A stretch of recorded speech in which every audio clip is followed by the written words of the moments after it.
अस्सलाम वालेकुम। चलें स्टार्ट करते हैं। बिस्मिल्लाहिर्रहमानिर्रहीम। ये दो फाइल्स मैंने फाइल सेक्शन में अपलोड की हैं, एक लैब सेशन लैब मैनुअल 6 के नाम से और एक S&S 6 लैब टास्क के नाम से। आपकी टीम में फाइल सेक्शन में जाएंगे, वहाँ पे आपको ये दो फाइल्स मिलेंगी। बेसिकली हम क्या करना चाह रहे हैं, आज हम ये करना चाह रहे हैं कि कुछ जो बेसिक फंक्शंस हैं सिग्नल एंड सिस्टम में, जो आपने थ्योरी की क्लास में पढ़े हुए हैं, जिस तरह इम्पल्स हो गई, यूनिट स्टेप, इनको मैटलैब में रियलाइज करने की कोशिश करेंगे कि अगर हमारे पास कोई सिस्टम है, हम उसको जिस तरह थ्योरी में हमने पढ़ा है कि जब हम किसी भी सिस्टम को इम्पल्स दे देते हैं तो सिस्टम की करेक्टरिस्टिक्स जो हैं वो आउटपुट में हमें मिल जाती हैं। तो ये लैब मैनुअल थोड़ा सा 1-2 पेजेस का है, ये ऊपर से पढ़ते हैं ताकि हमें बात क्लियर हो जाए। इसका सबसे पहला जो सिग्नल हमने पढ़ना है वो है Dirac delta function. Direct delta function क्या चीज़ है कि जी in mathematics the direct delta function और डेल्टा, इसको डिनोट करते हैं, delta function is a generalized function or distribution on a real number line that is zero everywhere except at zero with an integral of 1 over the entire line. The delta function is sometimes thought of an infinitely high, infinitely thin spike at the origin with total area 1. Under the spike under the spike and physically represents the density of an idealized point mass or point charge. The symbol for an impulse is delta. If an impulse is used as an input to system, the output is known as impulse response. The impulse response defines the systems because all possible frequencies are represented in its input. अच्छा, अब हमारे पास क्या चीज़ है कि एक function है, एक ऐसा सिग्नल जो कि ज़ीरो पे जिसकी वैल्यू है, मगर इसके अलावा बाकी तमाम वैल्यूज़ पे ये ज़ीरो है, ऐसा फंक्शन हमारे पास क्या कहलाता है? ये हमारे पास डेल्टा फंक्शन कहलाता है। इसकी कैरेक्टरिस्टिक आपने थ्योरी में देखी होगी कि इसको हम इस तरह से रियलाइज़ करते हैं कि एक ऐसा फंक्शन जो कि ओरिजिन पर है और इसकी जो हाइट है वो इनफाइनाइट हाइट है, यानी कि बहुत बड़ी हाइट है, लेकिन जो इसका मतलब जो इसकी मोटाई है वो बहुत ही कम है, मतलब बहुत ज़्यादा कम, बहुत थिन। एक दूसरे तरीके से हम ये कह सकते हैं कि ये एक ऐसा सिग्नल है जिसका एरिया अंडर द कर्व जो है वो 1 है, क्योंकि जब ये इसकी हाइट इनफाइनाइट हो जाएगी और थिकनेस बिल्कुल ज़ीरो हो जाएगी तो हम इसको एज अ यूनिट एरिया इसको कंसीडर कर सकते हैं। दूसरा हम एक एक चीज़ ये है कि the symbol of an impulse is if an impulse is used as an input to system, the output is known as impulse response. किसी भी सिस्टम को जब हम इनपुट पे इम्पल्स देते हैं तो जो हमें उसको उस सिस्टम से आउटपुट मिलती है उसको हम इम्पल्स रिस्पॉन्स कहते हैं। तो ये एक फंक्शन है जो कि हम कहते हैं डेल्टा। ये एक इम्पल्स फंक्शन है और इसके साथ जो दूसरा फंक्शन बना हुआ है ये जस्ट एक डिलेड इम्पल्स है, इसमें एक्स नॉट का डिले है। अच्छा, एक्स माइनस एक्स नॉट है तो हम कहते हैं जी एक्स नॉट का डिले है। अगर delta of x plus x not लिखा होता तो ये लेफ्ट हाफ प्लेन में जा रहा होता, तो उस सिग्नल को हम कहते हैं कि इसके अंदर एक्स नॉट का एडवांस है। तो ये एक इंतहाई बेसिक सिग्नल है सिग्नल सिस्टम के अंदर, डायरेक्ट डेल्टा फंक्शन, जो कि रियलाइज करने की कोशिश करेंगे आज। दूसरा जो सिस्टम है हमारे पास वो है unit step function. Unit step function क्या चीज़ है? Unit step function is a unit step function is a signal that has magnitude of 0 before 0 and a magnitude of 1 after 0।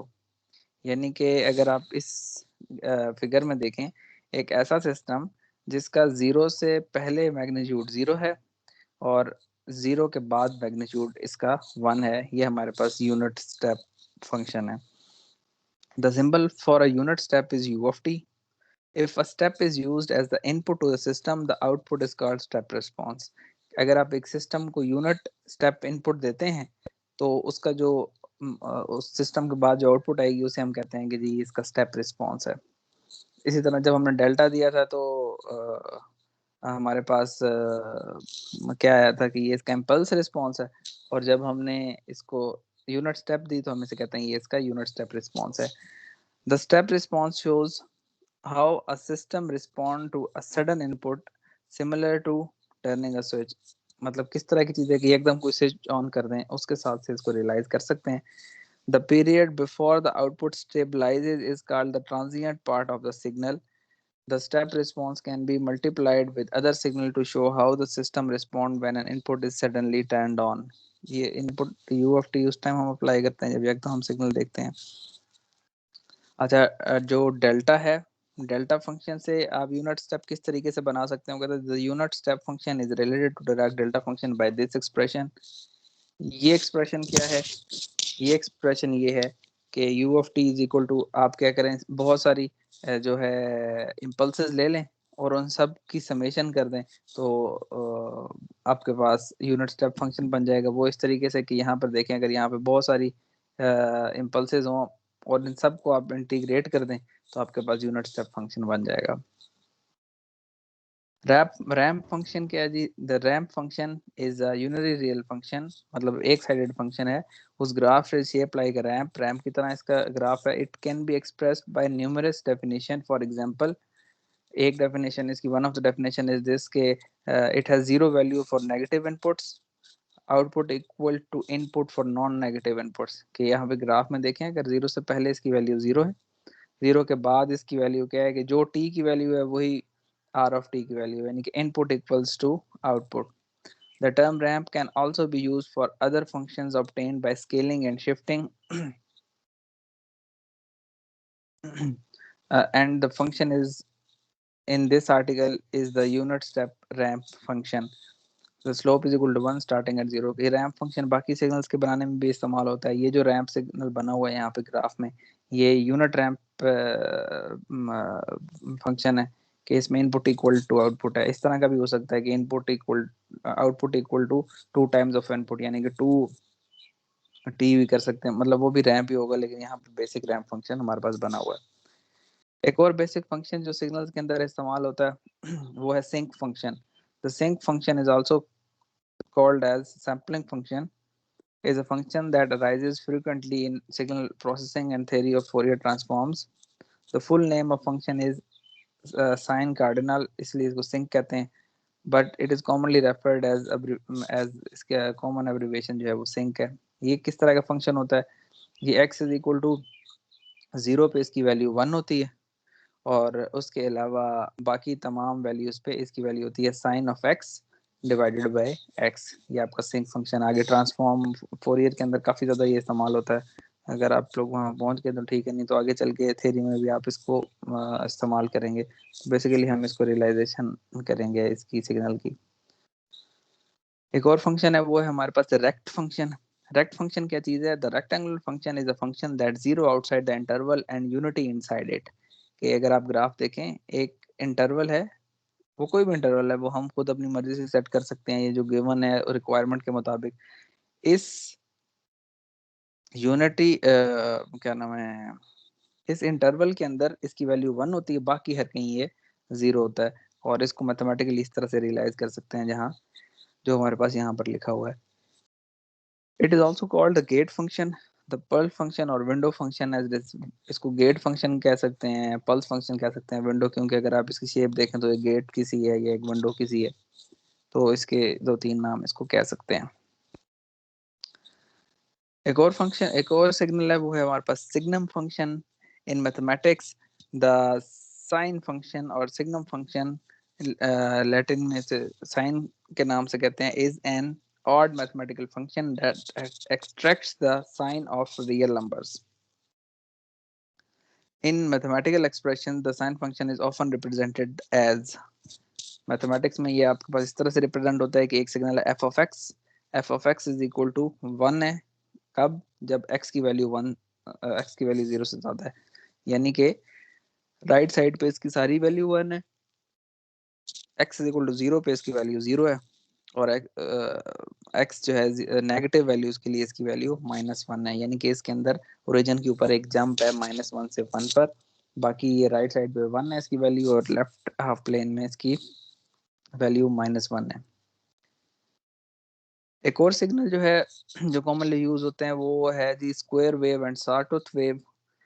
A square wave is a non-sinusoidal periodic waveform which can be represented as an infinite summation of sinusoidal signal। अच्छा, ये बात अब तक आपने पढ़ ली होगी कि कोई भी सिग्नल जो है ना दुनिया का, फोरियर ने ये बताया था कि जी कोई भी सिग्नल है दुनिया का वो समेशन ऑफ साइनोसाइड्स से मिलके बनाया जा सकता है। तो ये तो उसकी एक मतलब डेफिनेशन कह लें। तो उसके बाद हम कहते हैं कि square wave is a non sinusoidal periodic wave in which amplitude alters at a steady frequency between fixed minimum and maximum values with the same duration at minimum and maximum. The transition between maximum at the minimum to maximum is instantaneous for ideal square wave। अब यहाँ पर अगर आप देखें हमारे पास ये एक square wave है, इसमें हम क्या कह रहे हैं कि जी जितनी देर मैक्सिमम के लिए रहता है उतनी देर ही मिनिमम के लिए ले रहा है, इसलिए इसको स्क्वायर वेव कह रहे हैं। और इसके अंदर जो आइडियल स्क्वायर वेव है, जो आइडियल स्क्वायर वेव है उसमें अब्रप्ट चेंज होता है, यानी कि अगर इस पॉइंट पे वैल्यू 1 है तो बिल्कुल ट्रांजिशन इसके अंदर, आइडियल स्क्वायर वेव के अंदर ट्रांजिशन होता ही नहीं है, बिल्कुल उसी टाइम पर ही उसकी वैल्यू माइनस में चले जाती है। जो रियल स्क्वायर वेव होती हैं उसमें ज़ाहिर है यहाँ पे एक छोटी सी स्लोप होती है, क्योंकि इस तरह रियल टाइम में मुमकिन नहीं है कि फ़ौरन ही बगैर ट्रांजिशन के हम ये अचीव कर लें। लेकिन बहरहाल आइडियल थियोरेटिकली स्क्वायर वेव ऐसी होनी चाहिए कि जिसकी वैल्यू बगैर ट्रांजिशन के फ़ौरन ही मूव कर जाए। The sawtooth wave or saw wave is kind of non-sinusoidal waveform. It is also named as it resembles to the teeth of saw.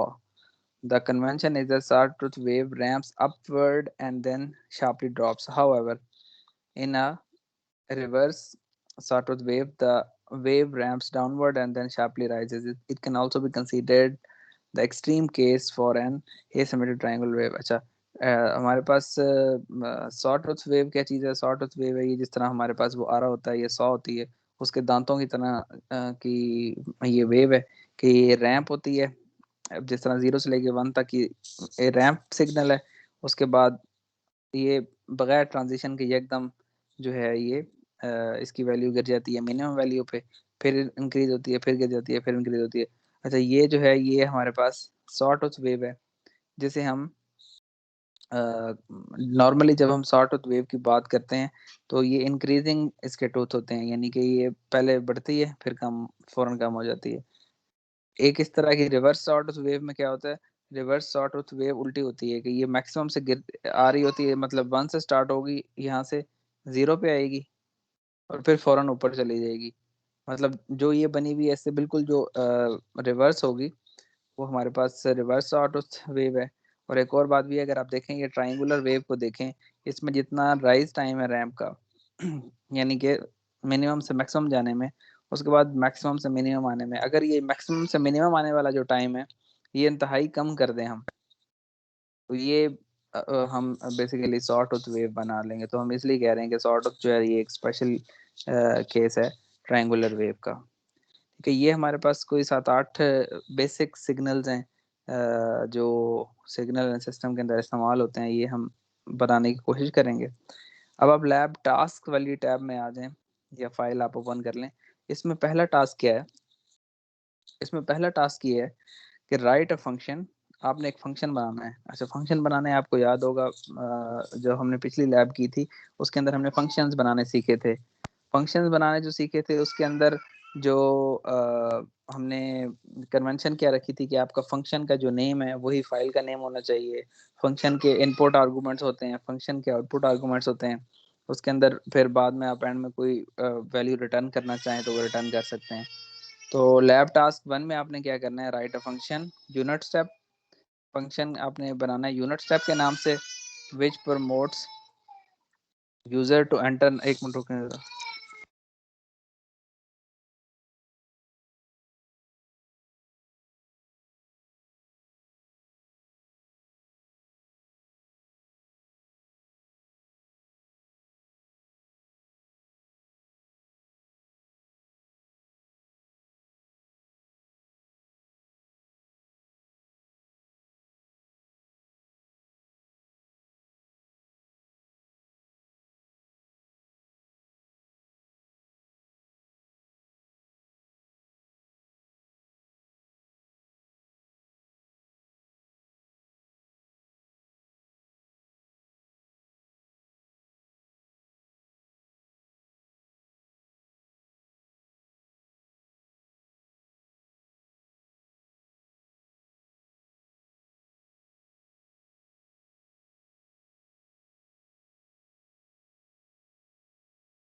अच्छा, लैब टास्क 1 में हमने क्या करना है? लैब टास्क 1 में हमने एक फंक्शन बनाना है, right a function. Unit step इस फंक्शन का नाम रखना है, which prompts user to enter number of samples as well as number of delays d or advances taken and return a unit step. Also get a discretization version, the unit sample sequence u of n. Int क्या है जी? u use 1 0 और loop keeping in mind its formula. अच्छा, इसमें अब हमने क्या करना है? बेसिकली टास्क 1 में एक फंक्शन बनाना है आपने। वो फंक्शन क्या बनाना है कि वो यूजर से पूछे कि नंबर ऑफ सैंपल्स कितने चाहिए। नंबर ऑफ सैंपल से क्या मुराद है कि अगर हमारे पास ये एक्सेस है, तो मैं कहता हूँ 1 2 3 4 5 6 7 8, और इसी तरह 1 2 3 4 5 6 7 और -8।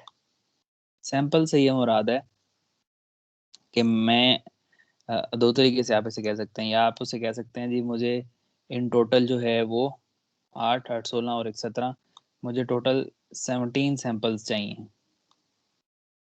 ठीक है,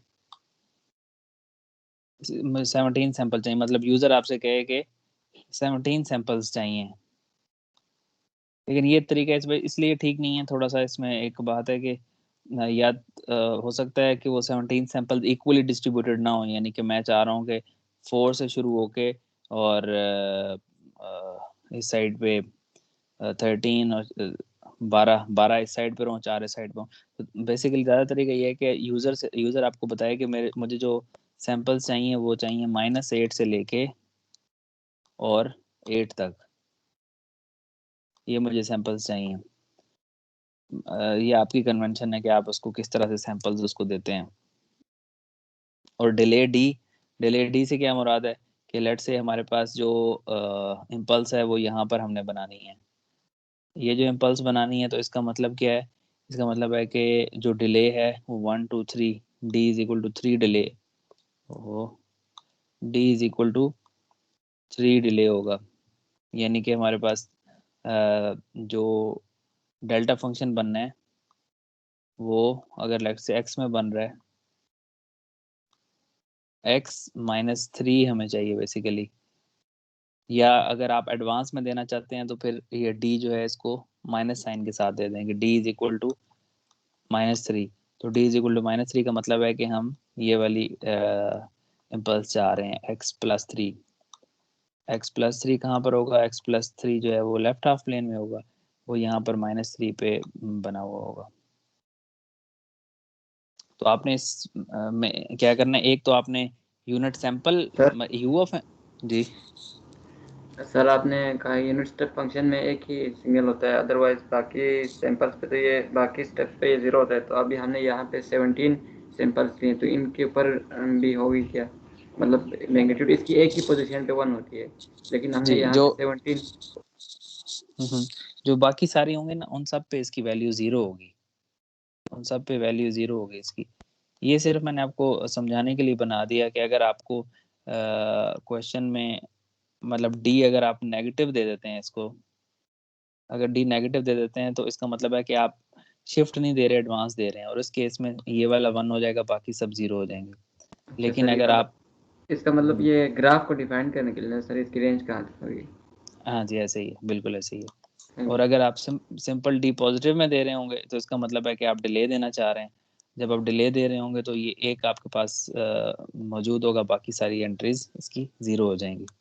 तो ये यूनिट इम्पल्स आपने थ्योरी में थोड़ा सा पढ़ा हुआ होगा, जिसको रियलाइज करने की कोशिश कर रहे हैं यहाँ पे। तो अच्छा, इसका आपने ये जो फंक्शन बनाना है ना, ये फंक्शन आपने फंक्शन बना के अपने पास सेव कर लेना है। बाद में ये यूनिट स्टेप इस्तेमाल भी हो जाएगा जब भी आपने कभी यूनिट स्टेप बनाना हो मैटलैब में। अच्छा, उसके अलावा पार्ट 2 में क्या है जी? Now write a function unit impulse. अब आपने जिस तरह यूनिट स्टेप फंक्शन बनाया था, इसी तरह अब आपने यूनिट इम्पल्स फंक्शन बनाना है। यूनिट इम्पल्स ये तो मुझे लगता है कि मैं उल्टा बोल गया हूँ। या हाँ हाँ हाँ। एक मिनट, ये गलती होगी थोड़ी सी, उल्टा बोल गया मैं। यूनिट स्टेप जो है बेसिकली वो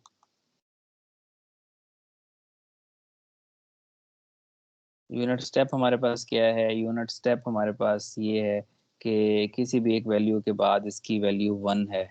वो जो मैंने पिछली आपको ब्रीफिंग दे दी वो इम्पल्स के लिए थी। तो यूनिट ये बेसिकली यूनिट स्टेप के लिए, यू ऑफ टी के लिए ये चीज़। इसके अंदर क्या है कि आपने, मैं दोबारा कंफ्यूजन क्लियर करने के लिए लैब टास्क 1 का पार्ट 1 दोबारा एक्सप्लेन कर रहा हूँ।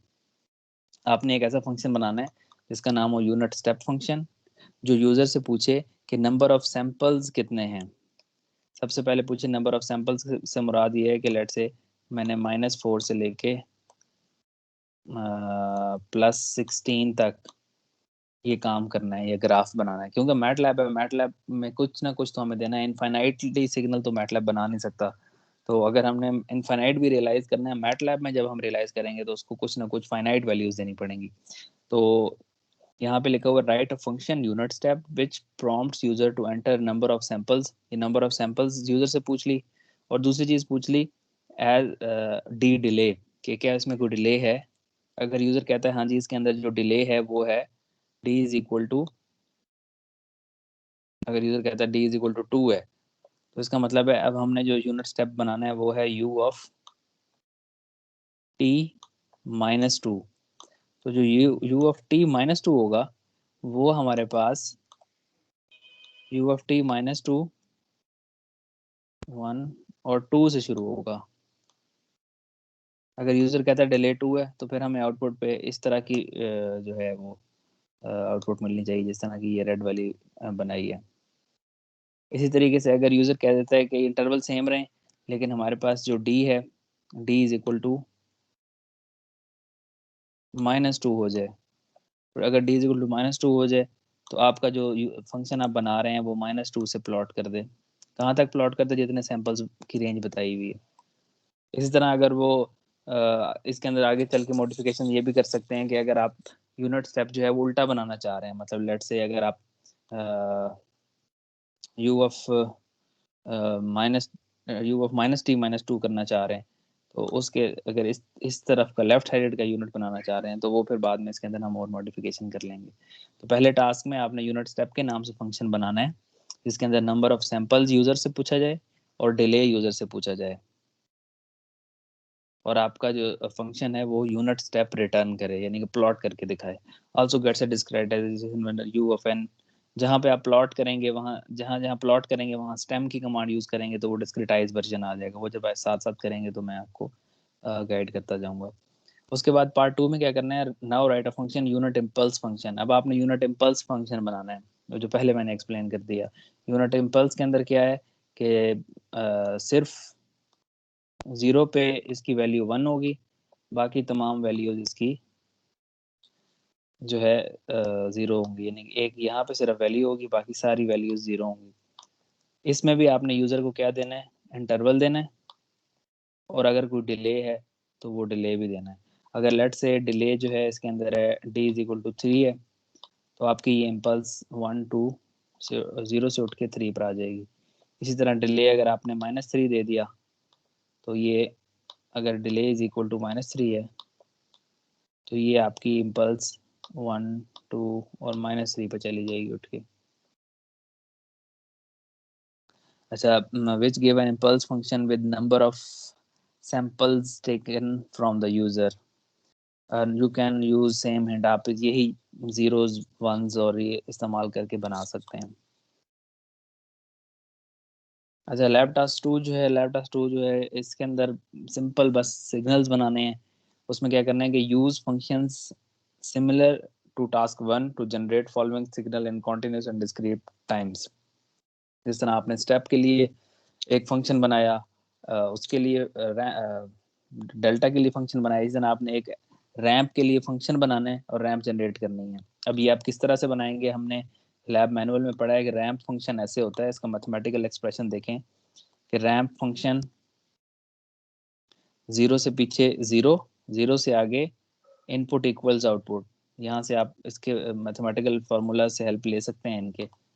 इसी तरीके से सॉटोथ बनाना है, ट्रायंगुलर सिग्नल बनाना है, रेक्टेंगुलर सिग्नल बनाना है, स्क्वायर वेव और सिंक फंक्शन, और ये प्लॉट करने हैं आपने। use different step size and comment what is the effect of using time vector with smaller step।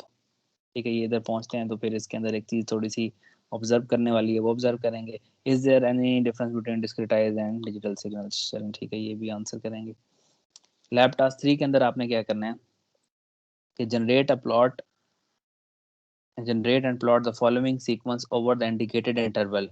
अब इंडिकेटेड इंटरवल, इसमें हमें इंटरवल दिया गया है कि आपने ये वाला X of N signal plot करना है जिसमें एन जो है वो -5 से 5 तक हो। अब ये सिग्नल प्लॉट करना है। अब ये बात ध्यान में रखेंगे कि जब आप डेल्टा का फंक्शन बना रहे होंगे ना ऊपर, अगर वो आपके पास सेव पड़ा होगा तो जब जस्ट आप वो डेल्टा का फंक्शन रिकॉल करा के एक लाइन में ये सिग्नल जनरेट कर लेंगे। तो वो जो डेल्टा का फंक्शन बनाएंगे वो सेव रखिएगा। ये टास्क 1 मिनट के अंदर हो जाएगा आपका। अच्छा, बी में क्या है कि यूज एनी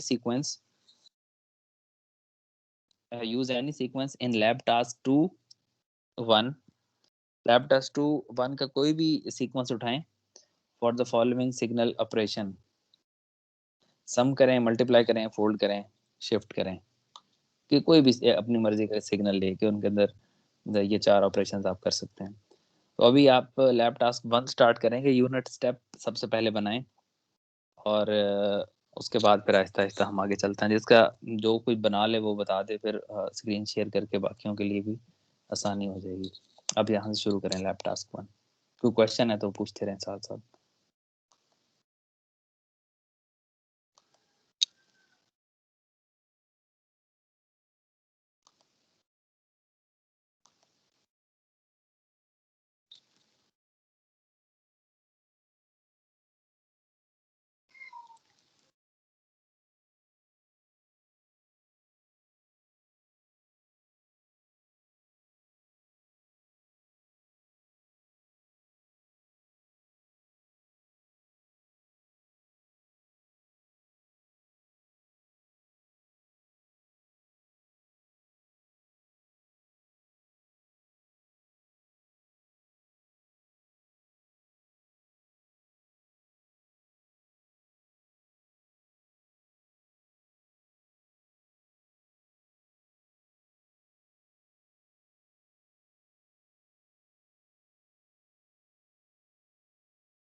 अटेंडेंस पोस्ट हो गई है आपकी टीम्स में, पोस्ट सेक्शन में।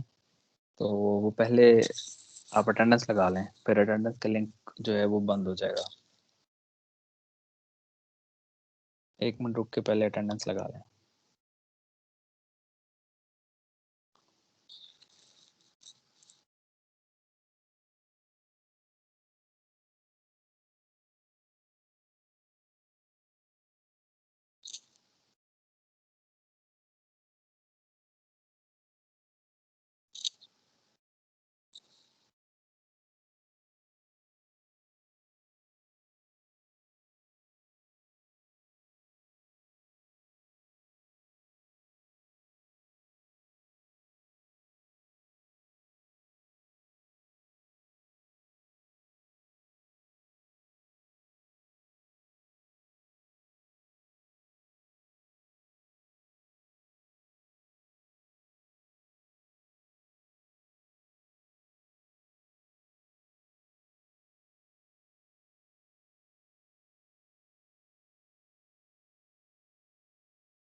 फहद फहद जफर।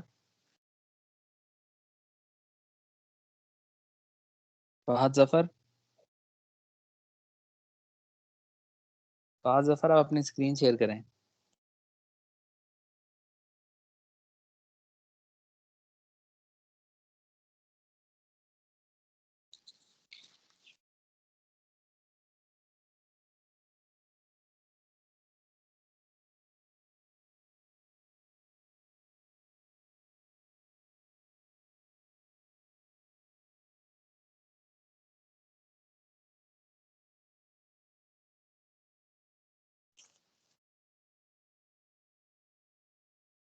फहद जफर, आप टीम में नहीं है।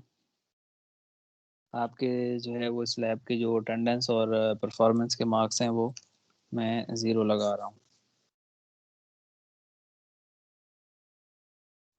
नहीं सर, मैं इधर ही हूँ सर। स्क्रीन शेयर करें अपनी, क्या बनाया है अभी तक। नहीं सर, मैंने बनाया कुछ नहीं है, मैं सो रहा था सर, सॉरी। लैपटॉप खोलें फिर बनाना शुरू करें, जागें अब। Okay sir. खोलो लैपटॉप, चलाओ, टास्क बनाओ पहला।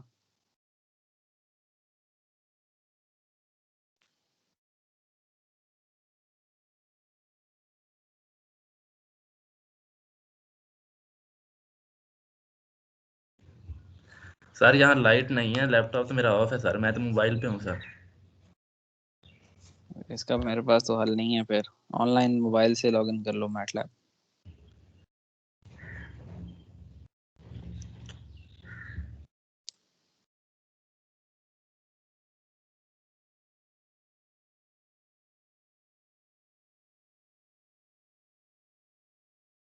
अदनान अली।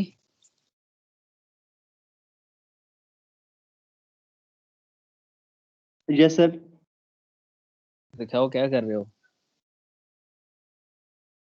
सर मोबाइल पे ही ले लूंगा, लैपटॉप मैटलैब किधर है। नहीं है, ऑन नहीं किया सर लैपटॉप, अभी करता हूँ सर। तो क्यों ठंड लग रही है लैपटॉप को, रजाई से निकालो उसको। Okay sir.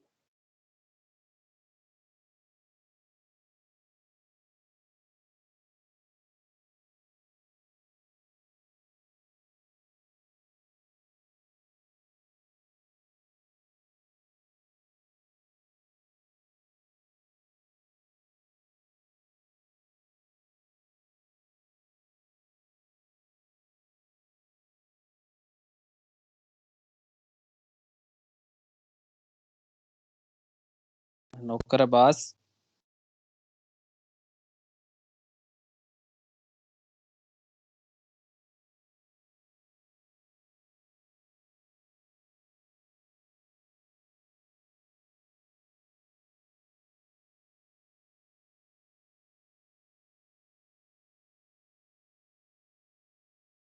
नौकर अब्बास।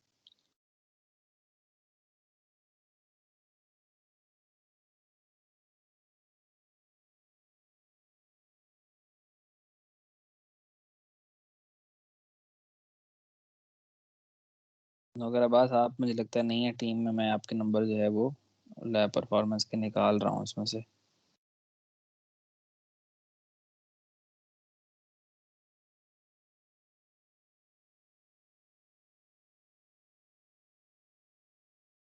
रिदा हैदर।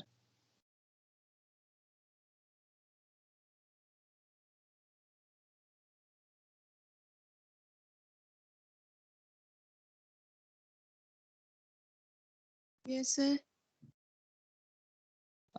मैटलैब शेयर करें, दिखाएं कहाँ तक काम किया आपने। सर मेरे पास मैटलैब नहीं है, वो फ्री ट्रायल्स पे ऑनलाइन यूज कर रही थी और उसका फ्री ट्रायल खत्म हो गया है। फिर अभी क्या कर रही थी, ये जो टास्क देने का काम है, टाइम मिला है। सर मैं बाद में अपनी फ्रेंड के साथ कर लेती हूँ।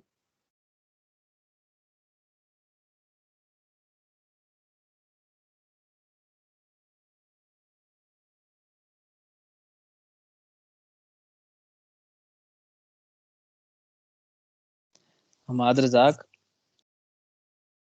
अस्सलाम वालेकुम सर। वालेकुम सलाम, क्या कर रहे हो। सर फोन पे ले रहा हूँ, लैपटॉप मेरा बिजी है, भाई यूज कर रहा है।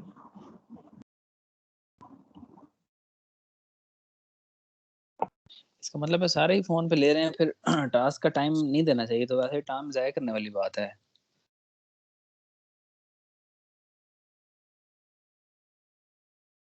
अच्छा चलें, मुझे बहरहाल अल्फाबेटिकली आप वो नाम बताएं जो लोग मैटलैब कर रहे हैं, ताकि स्क्रीन शेयर करके आज का तो काम करें, फिर अगली लैब में उसी तरीके से डिजाइन करूंगा।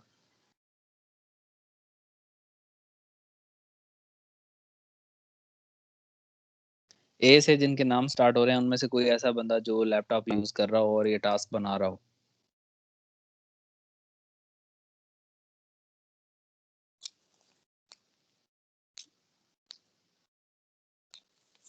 ऐसा स्टूडेंट जिनका नाम ए से स्टार्ट हो रहा है और वो मैटलैब पे ये टास्क बना रहे हो। तो मेरे पास मैटलैब है लेकिन मुझसे ये टास्क बन नहीं रहा, मतलब समझ नहीं आ रही क्या करना। आपका क्या नाम है? अच्छा, इनके अलावा कोई स्टूडेंट जिनका ए से नाम है और वो मैटलैब इस्तेमाल कर रहे हैं?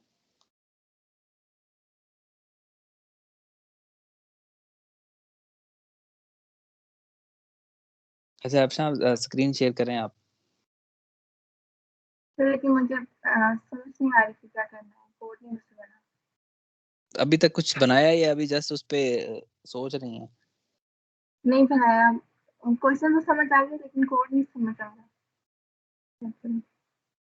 अच्छा चलें, कोई ऐसा स्टूडेंट बी से जिनके नाम स्टार्ट होते हैं, जिनके जो अभी लैपटॉप पे टास्क बना रहे हैं और उन्होंने कुछ 2-4 लाइनें बना ली हैं या एटलीस्ट वो मैटलैब खोल के कुछ कर रहे हैं।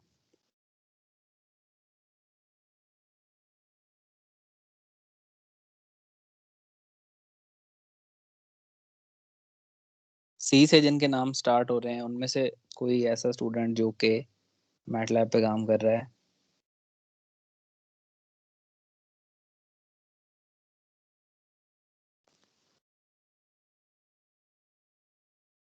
डी डी से कोई स्टूडेंट?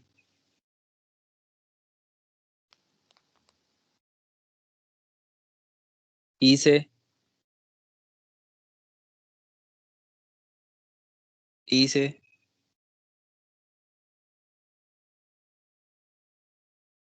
एफ?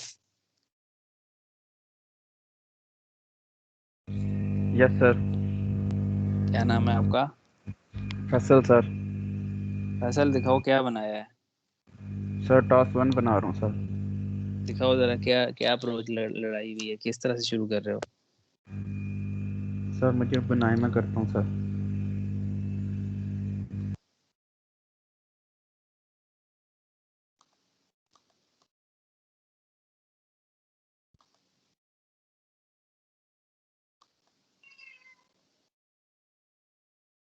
मेरा ख्याल है एक्सेस आपके पास कि नहीं?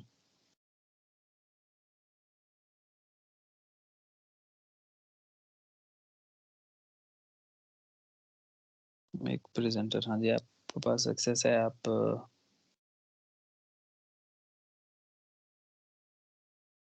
आप स्क्रीन शेयर करें जब तक अपने टास्क की। अच्छा, जी और एच से स्टूडेंट्स कोई ऐसे जो बैठे मैटलैब पे टास्क बना रहे हो?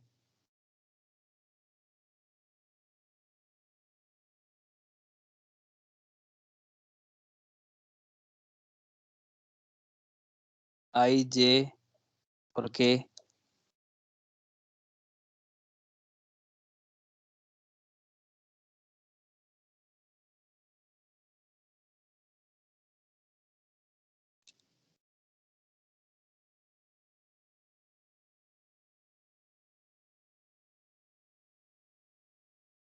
आई, जे, के, L?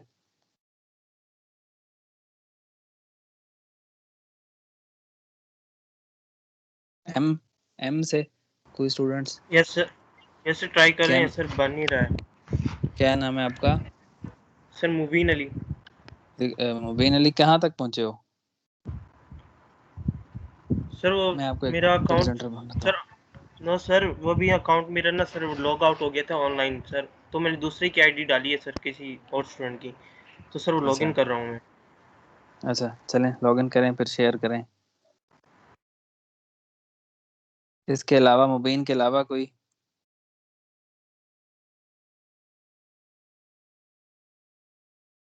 N O P, NOP से कोई स्टूडेंट्स जिनके नाम स्टार्ट होते हैं?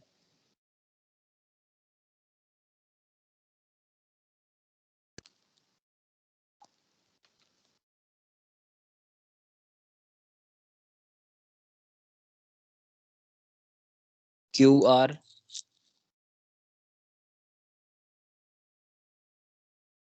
QR से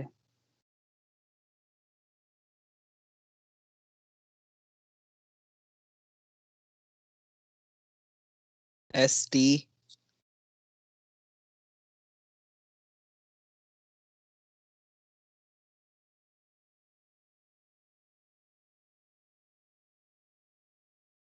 ST, UVW,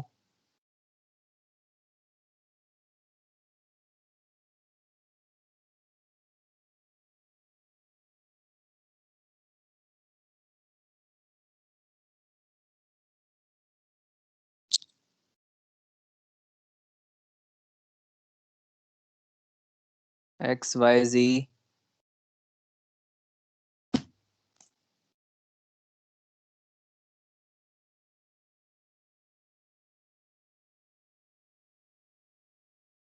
माशाल्लाह से कमाल परफॉर्मेंस है। इसका मतलब है लैब मैनुअल जो आपने सबमिट किए हैं उसमें भी 3-4 चल रहे होंगे। हाँ जी ताहा, ताहा आपके पास है मैटलैब में? आपको कोई माइक का इशू है क्या?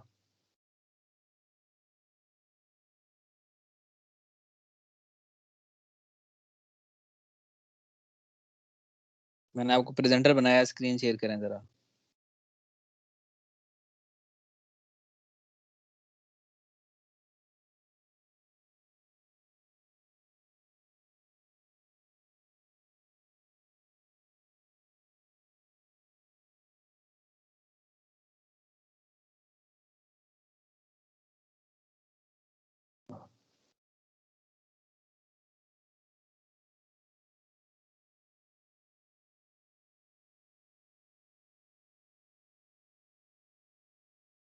ताहा कहीं कश्मीर के इलाके में रहते हो क्या जो नेट नहीं चलता? सर ये वो एक यूनिट स्टेप बना है मगर वो फंक्शन से नहीं बना, अभी वो उसके बना रहा हूँ। क्या नाम है फैसल, थोड़ा यार फोन पड़ा हुआ है नजर नहीं आ रहा। 1 मिनट सर मैं बताता हूँ, वो मैंने SSL लगाने के लिए ना थोड़ा फ़ॉन्ट छोटा किया हुआ था। अच्छा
हाँ, अब सही है फोन।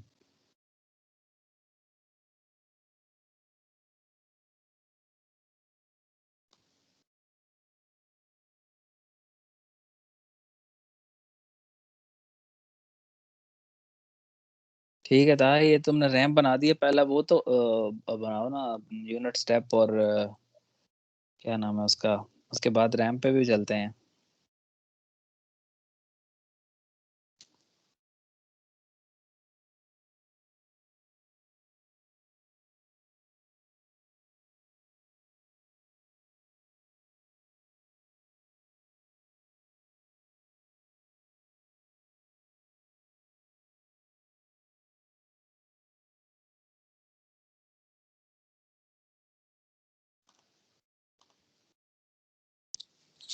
हाँ जी, अपना क्या नाम है, फैसल क्या बना रहे हो? t इज इक्वल टू -1 से 5 यूनिट स्टेप टाउ। अच्छा चलो एक मिनट मैं मतलब चलाता हूँ।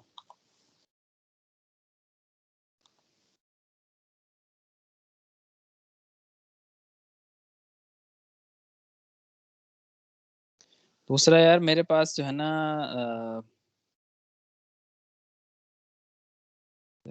जिन स्टूडेंट्स ने अटेंडेंस लगाई है उनकी तादाद जो है वो 136 है, और जो मेरे पास मीटिंग में है वो 86 है।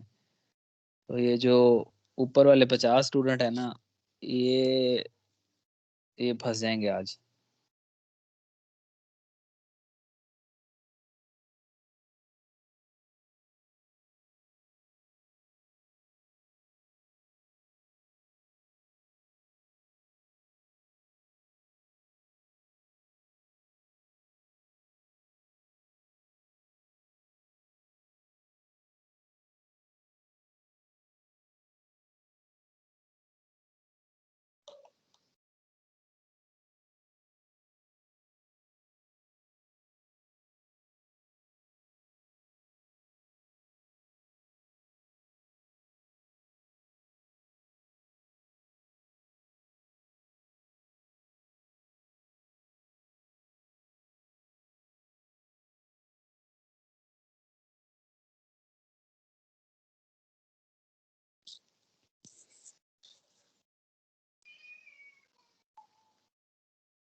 सर इसमें डिले वाला क्या, इसमें समझ नहीं आ रही। मसलन इधर जो एक्स एक्सिस पे टी है उसको वो डिले है या फिर मैंने मैटलैब ओपन किया, एक मिनट मेरा मैटलैब ओपन हो जाए ना, मैं आपको स्क्रीन शेयर करता हूँ। आप अभी एक मिनट स्क्रीन ऑफ करते हैं। Okay sir.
सही। अच्छा अब यहाँ पर एक मिनट देखें, जो मोबाइल जिस पे भी देख रहे हैं, समझने की कोशिश करें। यहाँ पे हमें क्वेश्चन के अंदर कहा हुआ है कि right a function unit step, जिसका एक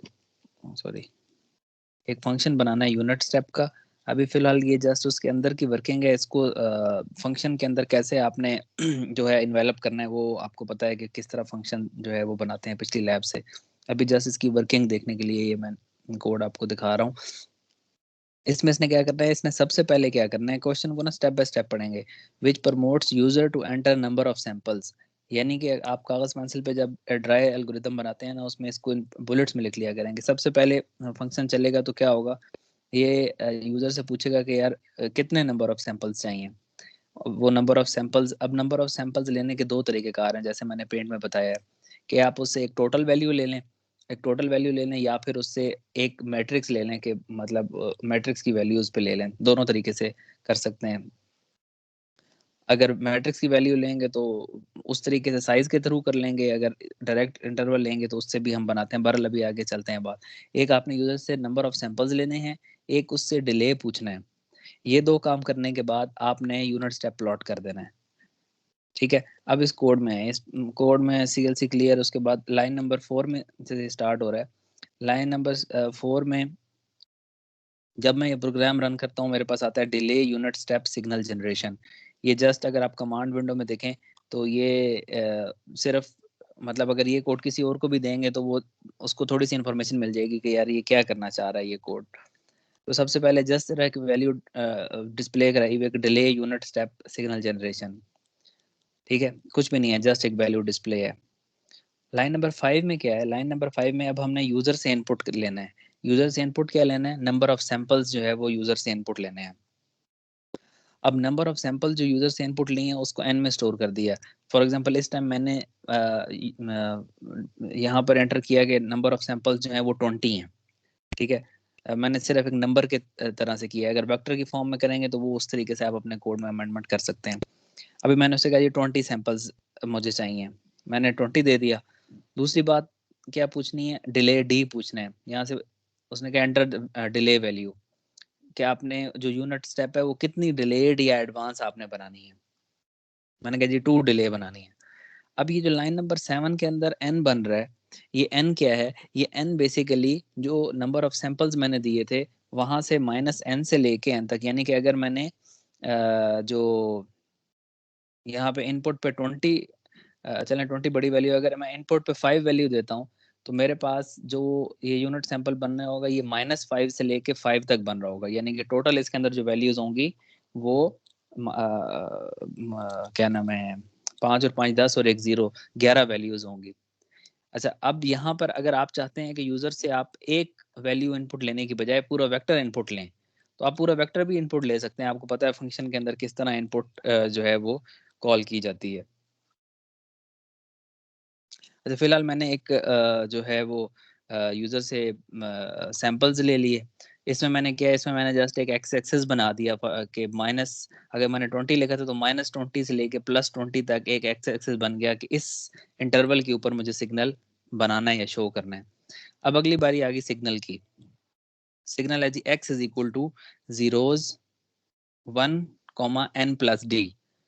अच्छा, अब ये क्या चीज है n+d? n+d ये कैपिटल N क्या है, कैपिटल N है हमारे पास सैंपल्स, और डिले क्या चीज है हमारे पास, डिले वो है कि जिस नंबर तक डिले हम चाहते हैं। लेट से अगर इसको ड्राई रन करें, इस केस के अंदर मैं कहता हूं कि जी n जो है मैंने 20 रखा था और d जो है वो 2 रखा है, तो इस x के अंदर क्या होंगे 1, n+d, यानी कि 20 + 2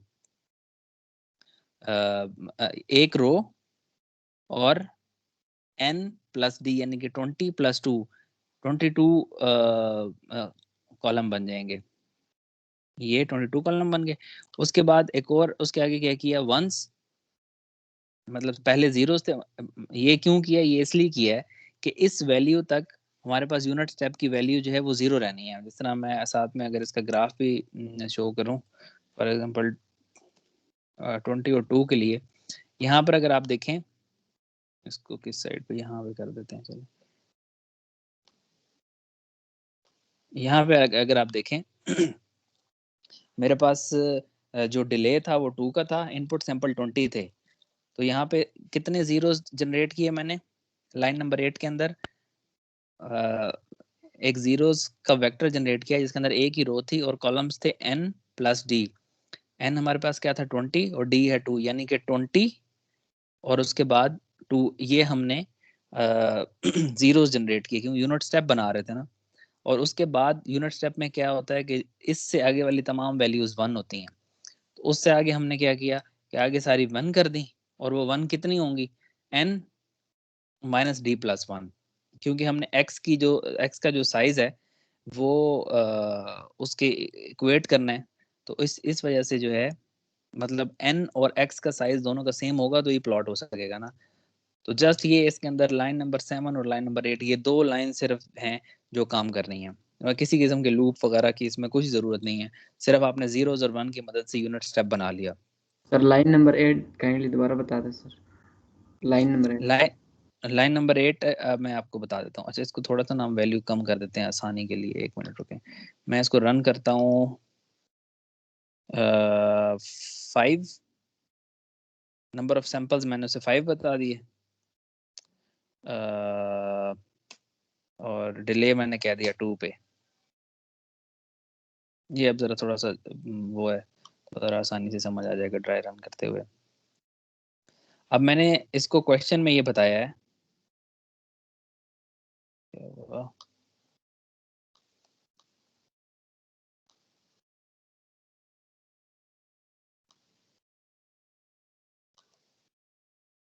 क्यों नहीं इसके तो इस प्रॉम्प्ट में ये आइडियल नहीं होता, मतलब स्ट्रेट लाइन ही आनी चाहिए, टिल्ट हो जाती है तो।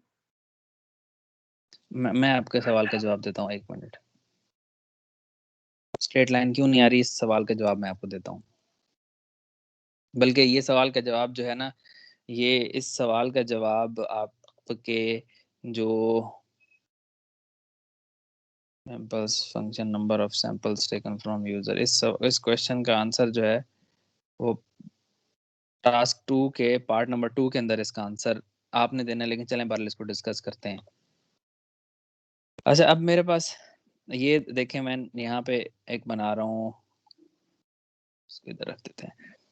अब यहाँ पर क्या किया हमने, लाइन नंबर 8 के अंदर हमने बेसिकली यूनिट इम्पल्स बनानी थी। यूज़र ने कहा कि सैंपल्स 5 होने चाहिए, यानी कि -5 से लेके 5 तक मेरा सिग्नल चलना चाहिए, या आप जिस तरह भी उसको अपने तरीके से कॉम्प्रीहेंड कर सकते हैं। और मेरे पास जो इससे पीछे वाली वैल्यूज हैं, यानी कि मेरे पास अब डिले 2 पर है ना, तो 2 से पीछे वाली सारी वैल्यूज जो हैं वो 0 होने चाहिए, इसके बाद वाली वैल्यूज 1 होनी चाहिए। अब लाइन नंबर 8 क्या कर रही है, लाइन नंबर 8 में पहले कॉलम्स बन रहे हैं जीरोज, तमाम वैल्यू 0 हो। कौन सी वैल्यू 0 हो जी? सिंगल रो हो, कॉलम्स के अंदर कितनी वैल्यू हो? n plus D. n plus D क्यों? क्योंकि n हमारे पास इंटरवल है, यानी कि जब हमने 5 कहा तो वो -5 से स्टार्ट हुआ, और d वो डिले है कि जहां तक इसने 0 रहना है, यानी कि ये n की तमाम वैल्यूज और उसके बाद d की तमाम वैल्यूज। हमारे केस में n 5 था, d 2 था, तो यानी कि -5 से लेके सॉरी 5 से लेके 5 + 2 7 वैल्यूज जो हैं वो इसकी 0 रहनी चाहिए। उसके बाद वाली जितनी वैल्यूज हैं वो 1 होनी चाहिए, वो आगे हमने 1 कर दी हैं। ठीक है, अब इसमें आपने क्वेश्चन पूछा है कि जी ये इसके अंदर लाइन क्यों इस तरीके की लाइन आ रही है, कि ये तो आइडियली तो जो है वो इसको 2 पे जाके 1 होना चाहिए। इसका आंसर लाइन नंबर 7 के अंदर मौजूद है। लाइन नंबर 7 के अंदर अगर आप देखें, जो आपने स्मॉल n बनाया जो कि आपका x एक्सिस है, ठीक है, इसमें आपने जो स्टेप रखा वो 1 का स्टेप है, यानी कि मैटलैब के पास जो डाटा अवेलेबल है वो 1 के स्टेप के साथ डाटा अवेलेबल है, यानी कि उसके पास -5 पे डाटा है, -4 पे है, -3 पर है, -2 पर है, -1 पर है, 0 पर है, 1 पर है। अब 1 के बाद जो अगला डाटा इसके पास है वो 2 पर है। प्लॉट की कमांड ने क्या किया, जस्ट फ्री हैंड से इनको जोड़ दिया, 2 और 1 की वैल्यू को फ्री हैंड से जोड़ा, तो आपके पास ये एक ट्रांजिशन सी आ गई है। अगर आप ये स्टेप साइज छोटा कर दें, 1 की बजाय 0.001 बहुत छोटा कर दें, तो उसके बाद जब आप प्लॉट करेंगे तो वो जाहिर है इतना छोटा होगा कि वो ट्रांजिशन आप देख ही नहीं पाएंगे। लेकिन उसको भी अगर आप माइक्रोस्कोपिक लेवल पे जूम करके देखें तो फिर उसमें भी थोड़ी सी एक ट्रांजिशन तो होगी, क्योंकि हमारे पास डाटा जो है वो सैंपल्स की फॉर्म में है। ठीक है, आपको आंसर मिल गया इस क्वेश्चन का? Yes sir. सर ये आंसर मिल सिर्फ गया सर इसमें जी एंड के अंदर 1 into 1 कमा n माइनस डी सिर्फ करना चाहिए था, उसके बाद एक और -1 क्या करने का मकसद था, उसका समझ नहीं आ रहा कि वो -1 क्यों किया। वो माइनस इस वजह से किया है कि एन जो है हमारे पास, लेट से हमारे केस में एन 5 है, एन और डी हमारे पास 2 है। अगर 5 में से 2 निकाल दें तो 5 में से 2 निकाल देंगे, कितनी वैल्यूज रह जाएंगी? 3 वैल्यूज रह जाएंगी। जो क्या नाम है, 5 माइनस 2 3 रह जाएंगी। तो जो पीछे हमने जीरोस की ना, पीछे हमारे पास वैल्यूज आई नहीं थी 7, ठीक है, और ये 7 वैल्यूज थी। अगर हम एक और -1 इसमें से नहीं करते तो क्या होगा, 7 और 3, जो x का साइज है ना, x का साइज हो जाएगा 10 और n का साइज रहेगा 11, क्योंकि जीरो को भी इंटरटेन करना था बीच में। इन दोनों का साइज मिसमैच हो जाएगा, ये प्लॉट ही नहीं होंगे। आपने फॉलो कर लिया बात? ठीक है सर, बेसिकली हमने वो x मसलन 7 और 3 10 हो जाएंगे, और जो हाँ n हमने बीच में रखा था वो 0 को मिला के वो मसलन बिल्कुल। उसका 5 एक जीरोस के लिए था, एक 5 वंस के लिए था, तो टोटल 10 हो गए थे। वो 10 और एक जीरो मिला के 11 हो गए थे, तो वो उनको 10 हाँ जी, बनाने के लिए हमने फिर वो उसको -1 किया था कि वो 10 आ जाए। उसको 10 नहीं, उसको 11 बनाने के लिए। अब एक मिनट जरा देखिएगा, n जो स्मॉल n है लाइन नंबर 7 में, आपके ख्याल में इस पर्टिकुलर हमारे केस में इस n का साइज क्या होगा? 11। सर कैपिटल N+1 होगा सर। हाँ, इसका बिल्कुल, इसका साइज जो है वो हमारे पास 11 है, क्योंकि लाइन नंबर 7 हमें क्या कह रही है कि -5 से स्टार्ट करो, 1 का डिफरेंस दो और 5 पे चले जाओ, यानी कि -5 से गिनना शुरू करें, 5 तक जाएं। तो -5 -4 -3 -2 -1, 5 वैल्यूज ये हो गई, एक जीरो हो गया। तो अभी तक 6 वैल्यूज हो गई हैं, अब 5 और गिननी है, 6 और 5 11। ये लेफ्ट बॉटम पे वर्क स्पेस के अंदर भी आप देखें तो जो स्मॉल n है इसका साइज है 1x11। ठीक है, अब हमने बेसिकली प्लॉट किसको करना है, स्मॉल n और x को प्लॉट करना है ना। अब x लाइन नंबर 8 में x देखें, अगर हम आप वाली बात कहते हैं कि n माइनस डी -1 यहाँ पर नहीं करते ना, तो हमारे पास ये जीरोस की 7 वैल्यूज और वंस की 3 वैल्यूज, टोटल 10 वैल्यूज रहेंगी। तो x का साइज हमारे पास हो जाएगा 1x10। ठीक है, तो 1x10 और 1x11, आपको पता है मैटलैब में जब प्लॉटिंग करनी है तो दोनों का साइज इक्वल होना चाहिए, तो वो मिसमैच आ जाएगा, प्लॉट नहीं करेगा। इसलिए हमें वो -1 वहां पे करना जरूरी है जीरो को इनकॉर्पोरेट करवाने के लिए। इसी तरीके से जो हमारे पास बाकी ये चीज़ें तो आपको पता है कि ये एक्स लेबल क्या करता है, लेबल कर देता है, वाई लेबल कर देता है, टाइटल जो है वो टाइटल दे देता है, और ग्रिड जो है वो ग्रिड का मतलब वो जिस तरह लाइंस ग्राफ वाली आ जाती हैं। अब जिस तरह ये बना है यहाँ पे, ग्रिड ऑन रखेंगे तो ये ग्रिड्स बन जाते हैं, अदर आप ग्राफ को रीड करने में आसानी होती है। ग्रिड ऑफ कुछ भी ना लिखें तो ग्रिड नहीं बनेंगे।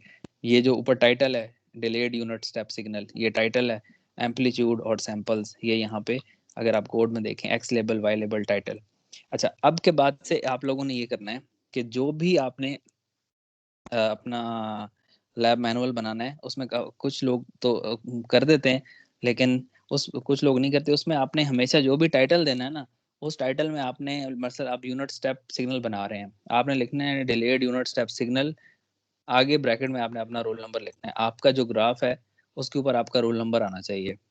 ठीक है, ये चीजें आपने जहन में रखनी सर है अगले हाँ जी। सर मेरे मैटलैब में पता नहीं क्या इशू है, कभी कभी वो ग्राफ दे देता है और कभी कभी सिर्फ स्क्रीन शो कर देता है लेकिन ग्राफ शो नहीं करता। वो असल में आप जब एक से ज्यादा प्लॉट करती होंगी तो वो सप्रेस कर देता होगा उसको। सर पता नहीं जब लैब नंबर 3 तक किया था तब वो बिल्कुल ठीक दे रहा था, उसके बाद जब मैं करती थी तो कभी देता था और कभी नहीं देता था।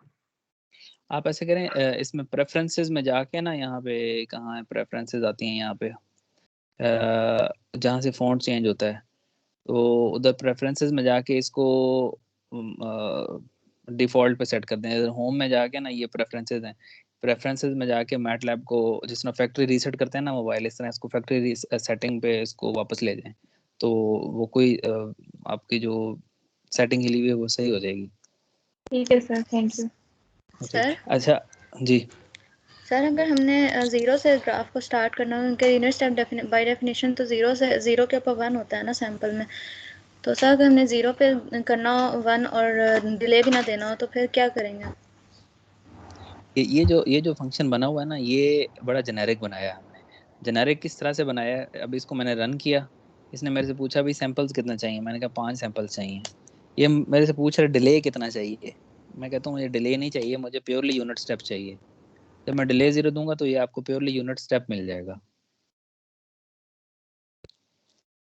सर ठीक है लेकिन ये फिर भी तो -1 पे हो रहा है ना, 0 पे तो 0 के ऊपर स्ट्रेट लाइन तो नहीं आ रही वो वर्टिकल स्ट्रेट। अच्छा मैं आपको बताता हूँ।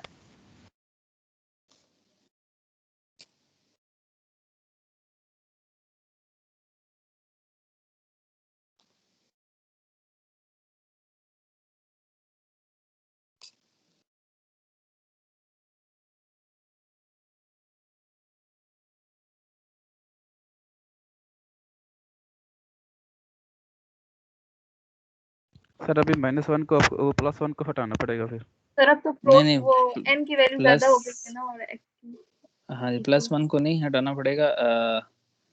ये बेसिकली यहाँ जो x है ना, ये यहाँ पे देखें ना 1 क्रॉस 11 पर ही खड़ा हुआ है, और n बहुत ज़्यादा बढ़ा दिया है मैंने,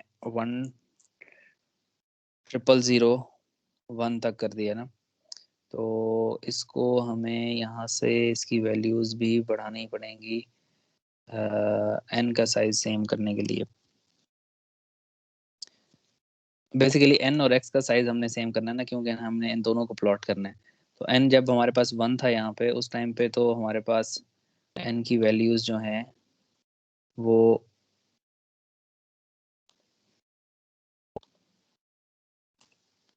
आ,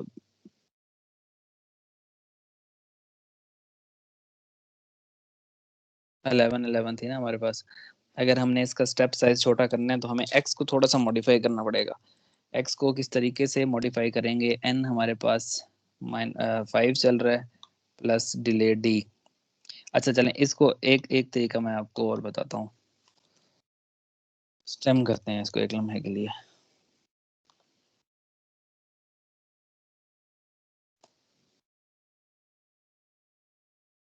अच्छा अब क्या हुआ है, अब हमारे पास जो मैंने क्या किया, प्लॉट की जगह से प्लॉट की कमांड हटा के स्टेम की कमांड लगा दी है।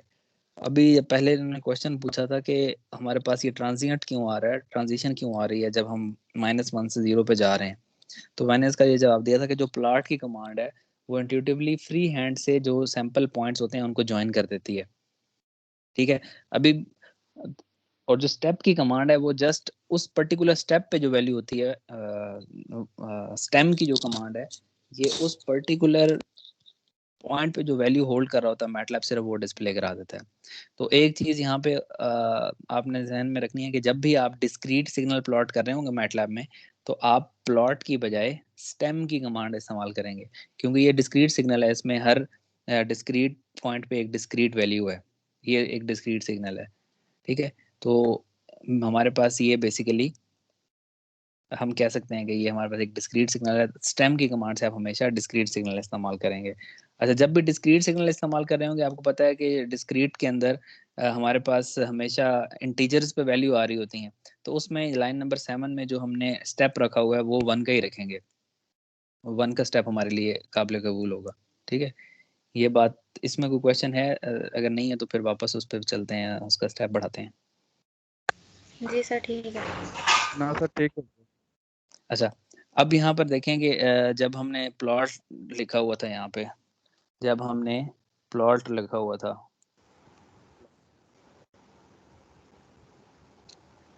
दोबारा प्लॉट लिखते हैं, प्लॉट लिखा हुआ था, इस प्लॉट में अब हम क्या चाहते हैं, हम चाहते हैं कि हमारा जो ट्रांजिशन है वो हमें कम से कम नजर आए। तो मैं कहता हूँ 2002।